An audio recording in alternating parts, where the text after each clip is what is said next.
What is up, Lagomar Church family? I am so glad to be talking to you. This is a big week for us. This Saturday is night of worship. I hope you are so pumped to get together, all of our groups all around the community coming together one night to worship God together. It is going to be good. That's this Saturday at 6 o'clock at the Lagoon. We'll send information out to your small group leaders, and you guys need to come. Feel free if you want to invite your neighbors, but this is really going to be just a time of us to pray together and worship, and it's going to be so good. And so I'm doing this outside at night so that you guys can get jazzed about us getting together for worship at Night of Worship. Also, I do want to mention something about this passage that you guys talked about tonight. It is such a iconic passage for me because Jesus is kind of flipping the script. He's like, you heard it was said, but I say to you. You see that over and over in each one of these sections.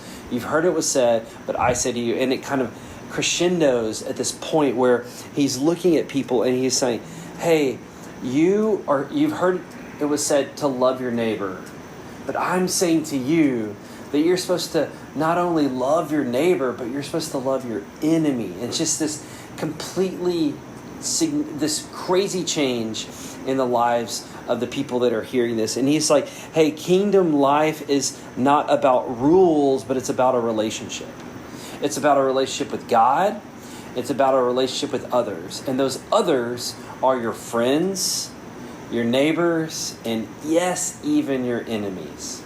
And so here's what I want you guys to think about this week as you go out and try to apply this to your life, which I hope that you're trying to do on a regular basis, is this. Who is someone in your circle of life where you live, work, and play that is difficult to love?